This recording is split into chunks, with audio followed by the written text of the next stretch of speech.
Lever des fonds, ce n'est pas une première pour l'IFDG. Voilà. Je vous apprends qu'il y en a qui peuvent acheter même une carte à 1000 $. Bien. Juste pour, parmi les militants de l'UFDG. Oui, 1000 $, 1500 $, une carte, ouais. ça ne veut rien dire pour eux, aux États-Unis en tout cas, ou en Europe. Ils ont l'habitude de lever des fonds. Bien. Mais d'habitude, il y a quelqu'un qui gérait cette procédure, mais il me semble que tout n'a pas été clair par le passé. Donc, si Cellou décide de venir lui-même cette fois-ci pour procéder à ce... quelqu'un qui est encore dans les rangs ou qui a quitté dans les rangs, dans les rangs. Ce n'était pas clair, hein, ce n'était pas clair. Il y avait beaucoup de récriminations. Dans les rangs, hein, c'est pas quelqu'un qui a déjà été exclu. Bien. Bon, ce que je voudrais dire, c'est que... 150 $, c'est comme bonjour pour certaines, mais Bien pour sûr. moi, c'est beaucoup d'argent. Mais payer 150 $, pour aller écouter Cellou, prendre un plat de riz, mais peut-être participer à travers cette cotisation au financement de la salle et tout ce qui s'ensuit, je pense que ce n'est pas beaucoup. Mais ce qui est clair, c'est que, bon, Cellou est déjà dans la bataille. Hein. Bien. Et avec une bonne partie de l'armada juive, notez-le bien. Oui.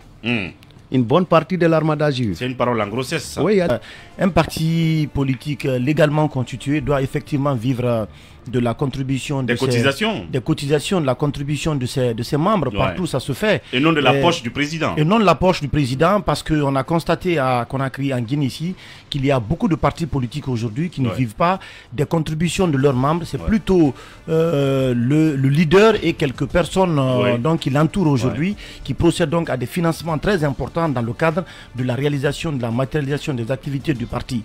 Je crois que l'UFDG et l'URPG sont deux grandes formations politiques aujourd'hui, même si ces partis politiques reçoivent des financements peut-être de certains lobbying, mais il est important aujourd'hui de signaler qu'on a vu beaucoup de militants de ces deux formations politiques qui détiennent des cartes de membres, donc qui payent des contributions, des cotisations à la fin du mois, et c'est ce qui fait que les militants aujourd'hui se sentent, de ces formations politiques-là, se sentent concernés par la vie du parti, par les activités du parti. Donc je trouve tout à fait... On peut dire que c'est Cellou, s'il déroule son agenda politique, c'est sans pression désormais, en attendant qu'il y ait, comme je l'ai dit, une bonne première convocation qui lui sera adressée et dûment reçue par sa famille. Absolument, parce que tous les jours qui passent maintenant, Cellou a au coin de sa tête quelque part, et bien qu'il y a une deuxième convocation de la CRIEF, donc qui sera dûment moi je continue établie. à dire une bonne première, je ne sais pas si je me trompe. Oui, une deuxième convocation, en tout cas qui lui sera adressée en bonne et due forme. Bien. Et bien peut-être ça sera, parce qu'il y a un agenda qu'il est en train de dérouler, la prochaine grande activité, quelqu'un le rappelait ici, c'est à partir du 26 juin. Est-ce que d'ici là, la CRIEF va émettre une nouvelle convocation pour qu'il soit entendu dans cette affaire de Air Guinée? Mais en attendant, l'homme a besoin de cette tournée internationale, notamment pour remobiliser ses militants et sympathisants dans la perspective des prochaines consultations électorales qui pointent à l'horizon en Guinée. Les Diallo viennent d'entamer une tournée à l'international, arrivée ce mardi 14 juin 2022 à New York, États-Unis. Il est attendu en Europe à partir du 26 juin. Le leader de l'Union des forces démocratiques de Guinée, en provenance de Dakar, a un agenda politique très chargé. À New York, où il a été reçu ce soir, on parle d'hier par M. Diallo, aura un dîner gala ce mercredi 15 juin, avant de s'envoler pour le Canada, où il animera un meeting le 18 juin à Montréal. Et du 20 au 24 juin, Cellou Dalein Diallo séjournera à Washington. Au menu de ce séjour dans la capitale des États-Unis, une séance de travail avec les structures de sa formation politique le 23 juin, avant de rejoindre Atlanta pour boucler sa tournée américaine par un meeting. Il est attendu à Paris le 26 juin. Retour à Paris, Cellou Dalein Diallo, qui est en froid avec la junte, est à l'étranger depuis 2 mois, où il faut le rappeler. La date de son retour n'est pas encore fixée. Il est dans le collimateur de la CRIEF, juridiction spéciale mise en place par le CNRD pour lutter contre les crimes économiques. Alors, Ouri, il faut rappeler que... Un long périple. Oui, un long périple. Ça se passe au moment où le 13 juin est passé, date de la première convocation. On apprend que la deuxième et la troisième se préparent. Mais pendant ce temps, Cellou Dalein Diallo se fait accueillir triomphalement à l'étranger.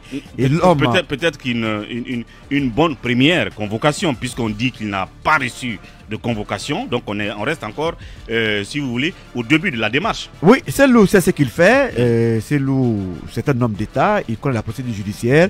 Il sait que pendant tout ce temps, il peut dérouler son agenda. Peut-être que la troisième convocation coïncidera à son retour à Conakry. Mais pour le moment, ce qui importe l'homme, c'est remobiliser ses troupes à l'extérieur. Il s'offre un bain de foule. Et vous avez vu l'accueil aux États-Unis, c'est comme s'il était pratiquement à Conakry. Et en Gambie, vous avez vu ce qui s'est passé. Ça, c'est sans compter, en tout cas, le retour en Guinée. Mais Cellou est en train de prouver au monde entier qu'il reste populaire et qu'avec une élection transparente, il peut faire un coup KO. Moi, c'est le message que je suis en train de décrypter à travers pratiquement sa tournée. L'homme ne semble pas du tout inquiet. Tu fais un peu de la météo électorale ce matin. Oui, mais la vérité... Sauf qu'il n'est pas la voix autorisée. Non, je voudrais que tu précises que c'est en train d'analyser. Que c'est 150 $ pour accéder à la salle. Laissons-nous. Non, moi j'apprends 150. Attends qu'on t'introduise d'abord. Oui, mais c'est une précision importante. Non, Mohamed, c'est qu'il faut aussi comprendre pour récolter des fonds. Cette tournée de Cellou pourra être aussi une sorte de levée de fonds. Vous savez que l'UFDG est un parti financé par des militants. De ce côté, j'apprends que l'homme pourrait récolter jusqu'à plus d'1 million d'euros, selon mes informations. Alors aujourd'hui, je crois que ce voyage se passe bien. À part Cellou, quel est le leader qui peut autant mobiliser? Vous savez, les faits sont têtus. Non, c'est que je dis, en termes de mobilisation, vous savez qu'il n'y a pas match entre Cellou et beaucoup de ses concurrents. Absolument. D'autres peuvent le faire. Mais concrètement, je ne fais pas la campagne. Mais je suis en train de relater une réalité. Même quand Alpha Condé était au pouvoir, avec tous les moyens, c'est le mobiliser autant que lui et en un temps record. Donc, la politique de l'homme n'est pas à démontrer. Il faut toujours rappeler quand même que la CRIEF l'attend à Conakry. Et je sais que l'homme viendra après sa tournée. Et on va voir la suite. On verra bien. Et j'apprends hier d'ailleurs qu'une délégation de l'UFDG est allée saluer dans la famille de M. Ousmane Gawal. On va vérifier parce que Monsieur Gawal nous aurait annoncé ici que son papa avait fait un AVC. Mais on va joindre le porte-parole du gouvernement. Il paraît que la délégation qui est venue, le papa ne souffrait pas d'AVC. Mais on va vérifier. C'est une information. Même le révélateur 224 en a parlé. Non, je dis on va vérifier. Puisque je n'ai pas vérifié l'effectivité de cela. Mais voilà. Besoin de vérifier. Je te confirme qu'il n'est pas malade d'AVC. En tout cas, les gens étaient étonnés de constater... Je suis allé le saluer, c'est mon père, au même titre que Ousmane. Que M. Diallo se promenait dans la cour, il n'était pas malade.